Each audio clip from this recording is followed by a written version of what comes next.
अस्सलाम वालेकुम रहमतुल्लाहि व बरकातुहू। जी दोस्तों, क्या हाल है? उम्मीद करता हूँ आप सब खैरियत से होंगे। बरोज़ इतवार जो है वो हमारी मंगी गोट का जो मदरसा है, जिसके हवाले से हम एक्टिविटी चला रहे हैं और जिसके हवाले से हम बहुत ज़्यादा कोशिश कर रहे हैं कि वहाँ जो है वो खुराक का मसला जो है वो हल हो, क्योंकि वहाँ के जो मुंतज़िम साहब हैं वो भी ये बात कह रहे हैं कि हमें पैसे नहीं चाहिए, कुछ भी नहीं चाहिए। यहाँ एक बुनियादी एक चीज़ है, वो खुराक का एक मसला है जो हल हो जाए।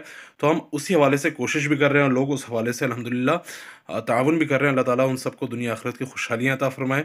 तो मेरे प्यारों, अभी इतवार वाले दिन जो है हमने उन प्यारे बच्चों के लिए, उन मासूम बच्चों के लिए जो कुरान को अपने सीनों में सजा रहे हैं, महफूज कर रहे हैं, तो उनके लिए हमने जो है वो बिरयानी का इंतज़ाम किया था। तो उसकी हमने कुछ तस्वीरें थी, वो भी हमने सोशल मीडिया पे, फ़ेसबुक पे शेयर कर दी हैं प्यारे बच्चों की। और थोड़ी-सी एक वीडियो थी, वो भी हमने बस बनाई थी, क्योंकि मुझे मुनासिब बिल्कुल नहीं लग रहा था बनाना वीडियो, क्यों? लेकिन फिर भी ज़ाहिर-सी बात है, लोग ताउन करते हैं और चाहते हैं कि भई वो भी खुश हों, उनके दिल को भी राहत और ठंडक पहुँचे जब बच्चे लुक़मे खा रहे हैं और उनको सुकून और राहत नसीब हो रही है।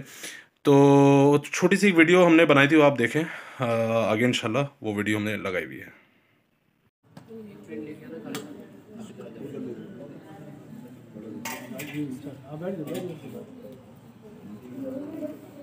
ये एक एक बार क्या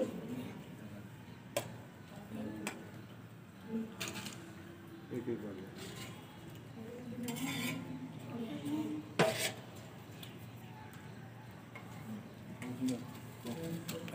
जनाब, ना बिल्कुल आ रहा है।